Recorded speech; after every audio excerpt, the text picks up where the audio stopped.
I'm continuing on with my showcase series of G.I. Joe, A Real American Hero. This is issue number 2.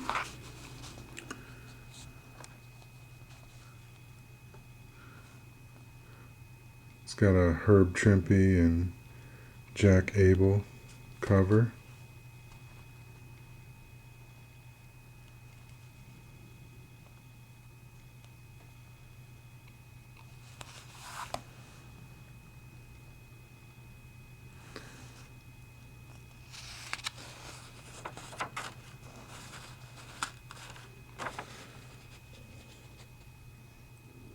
Volume 1, Number 2, August 1982.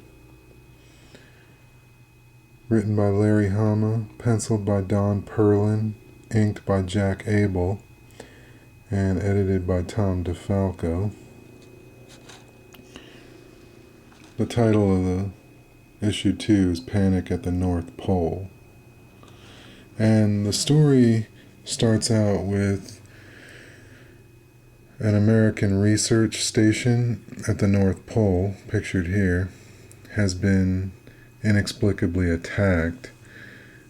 And so there's some U.S. military on the ground here that's been sent in to assess the situation and determine what happened.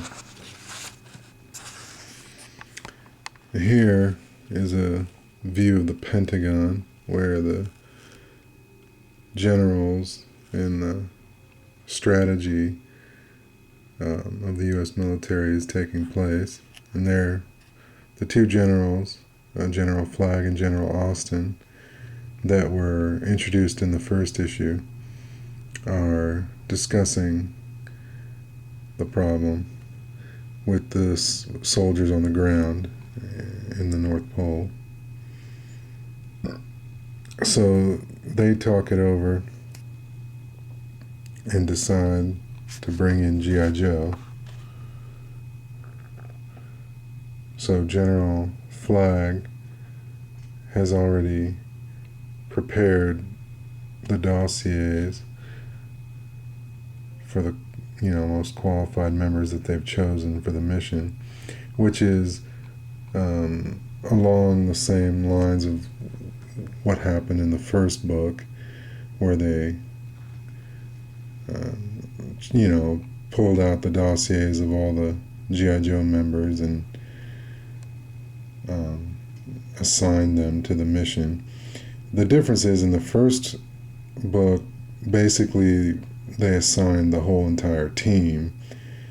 In this one, they just chose 4 specific members and assigned them to the mission. So here's Stalker. He's on like a hunting trip in Wisconsin. So they have to send someone out to pull these particular Joes off of leave. So here comes the chopper, sort of an 80s commando style.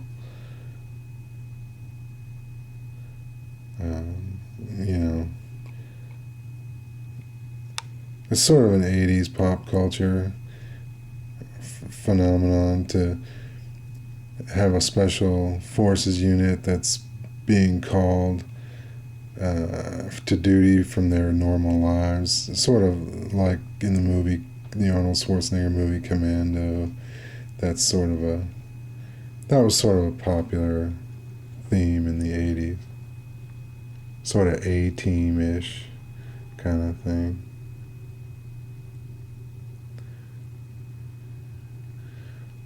And then here's Breaker. He's at a software laboratory at MIT. He gets a message.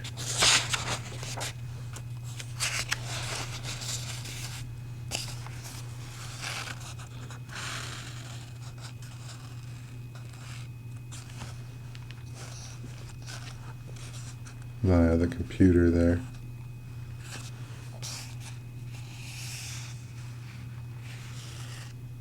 And then And Scarlett is participating in a martial arts competition, and an MP shows up to tell her about her mission.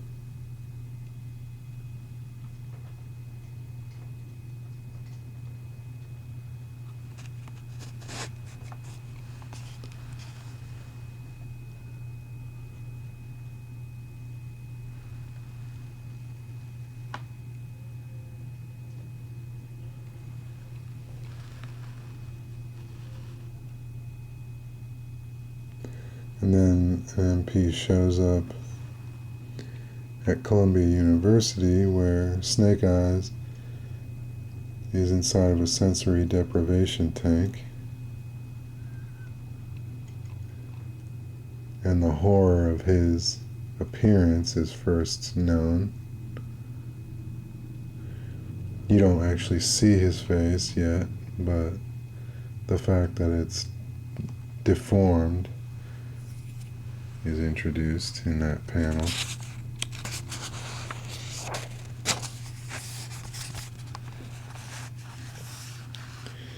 So the Joes take off by airplane to the Arctic with General Flagg,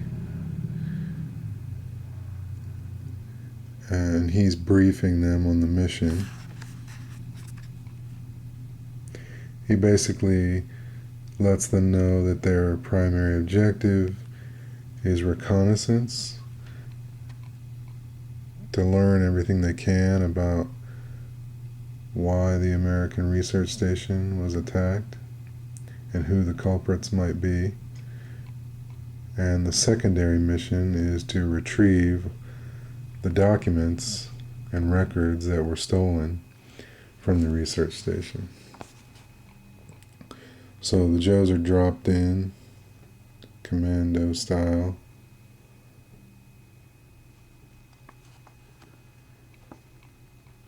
They set up camp right outside the Russian research station, which was located close by to the American research station. And they're just watching for activity when an Eskimo pulls up outside the Russian research facility and goes inside.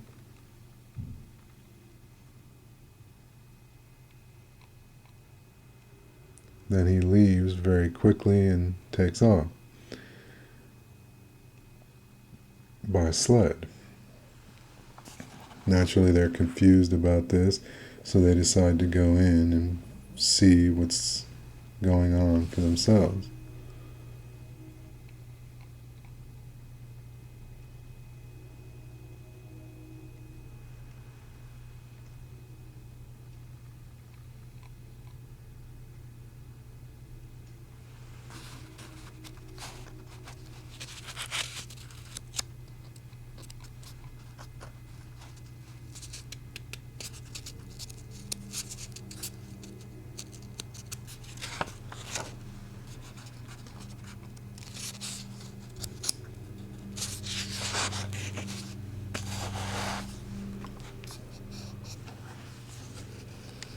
And they find the Russian scientist inside dead.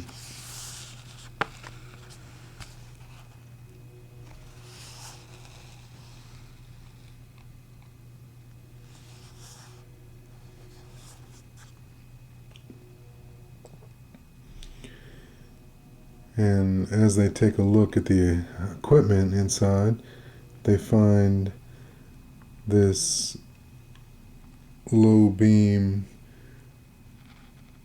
ultra low frequency beam transmitter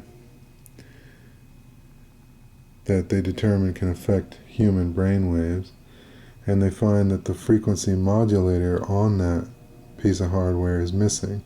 So they deduce that the Eskimo must have taken it.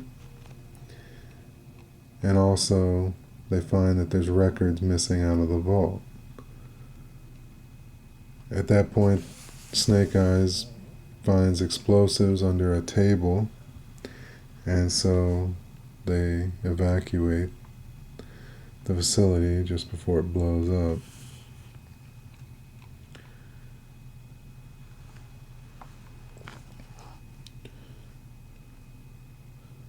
So they figure that they need to track the Eskimo to find out more about what's going on.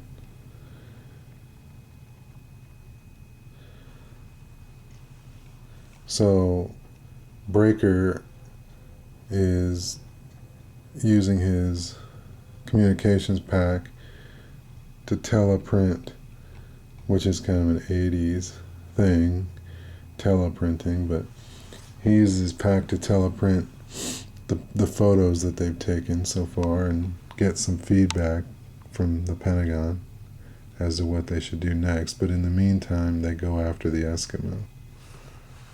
They figure that's their best lead.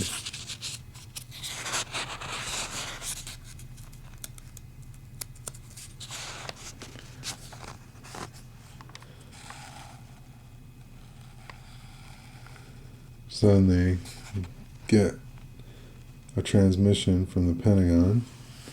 They've sent the Joes a dossier on the Eskimo, whose name is Quinn, and they find out that he's a special operations mercenary, very dangerous, highly trained.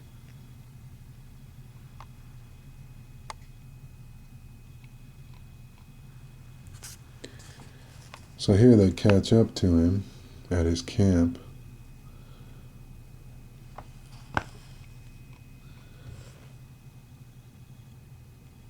They try to sneak up on him, and they find out that he was actually waiting for them.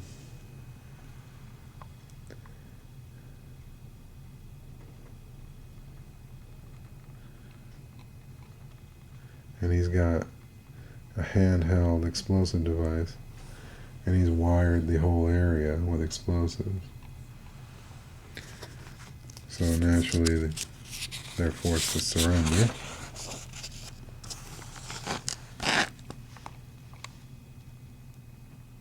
He takes their weapons and their field packs.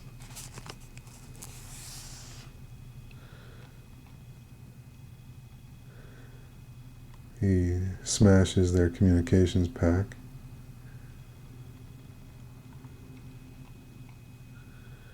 And then he actually divulges the Russians' mission to the Joes, and also expresses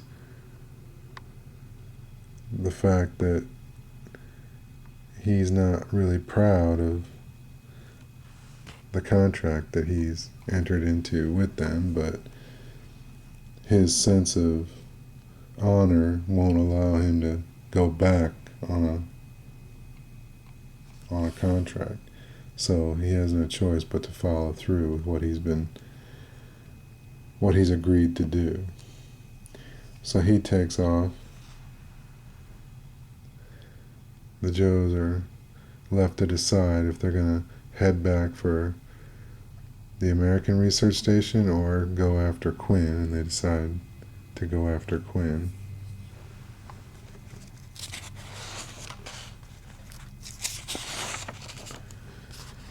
So they scour the plane that Quinn was using as a camp, and they get the parts they need to build a makeshift snowmobile, wind-powered snowmobile, sort of a snow sailboat of sorts.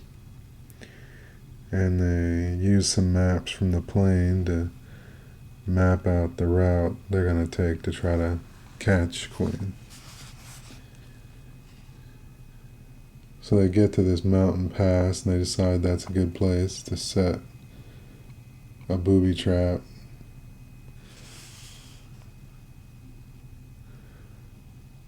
So they create a little explosive device out of some rounds of ammo and a canteen cup. They set the booby trap. And here comes Quinn.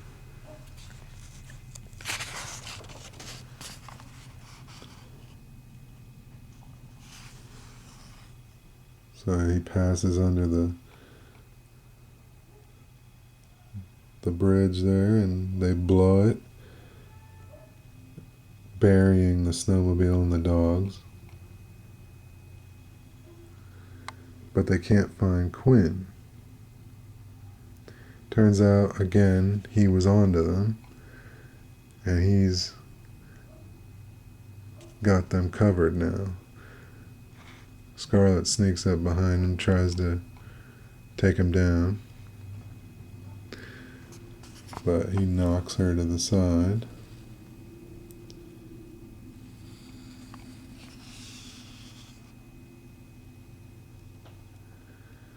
Snake Eyes goes for his gun.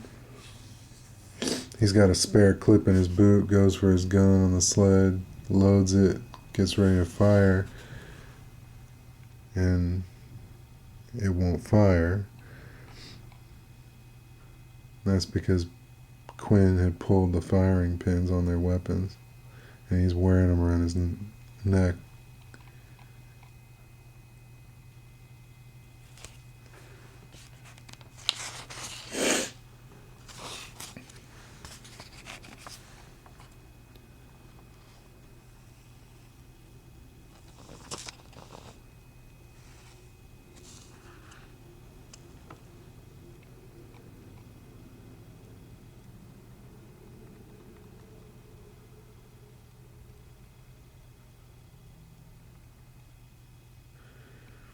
Basically,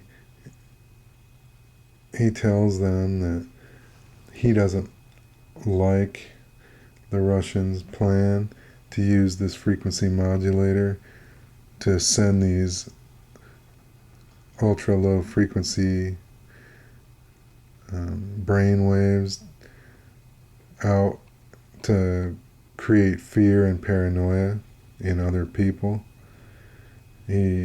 He doesn't like the idea of them using a mind control weapon, you know?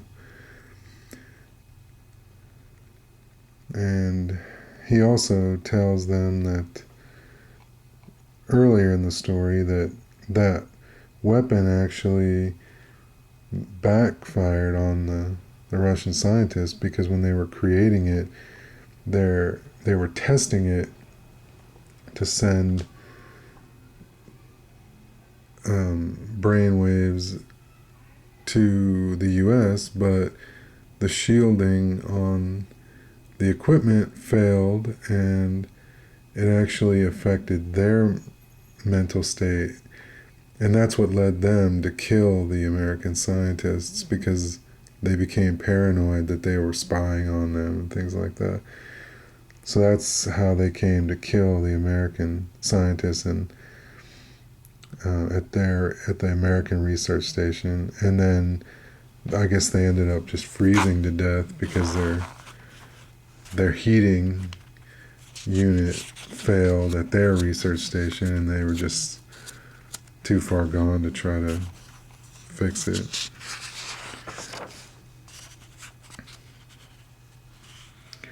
And I'll come back to this page. There's something interesting on that page, but let me just finish the story.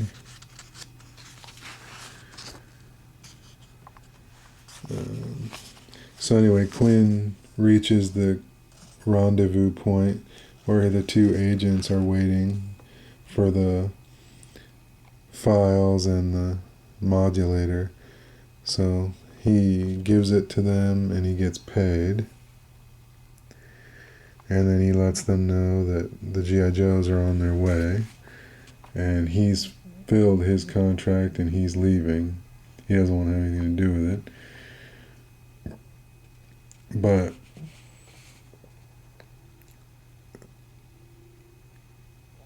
he tells them that, you know, they have a good chance to escape if they can escape before the GI Joes get there, then good luck to them. If not, see you in hell.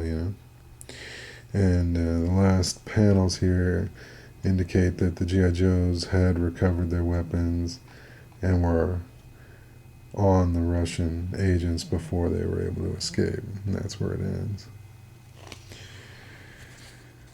So a cool little panel of Snake Eyes. Looking kind of badass.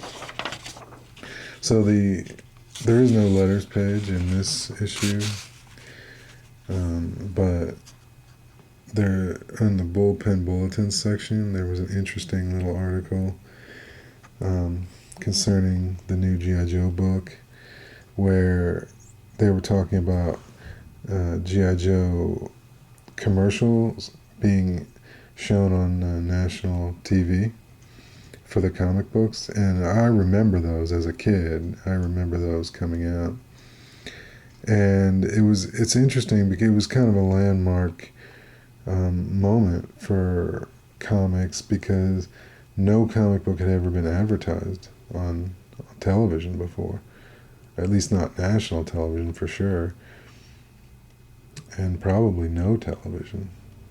So that was really interesting. Those G.I. Joe commercials in the early 80s. Actually, all through the 80s, really. But the first one came out in the very early 80s, probably 82. Probably came out right after the first comic did. But, yeah, so it's an interesting little article. If you read this comic book, you definitely want to read that article in the bullpen bulletin section, because it's kind of interesting.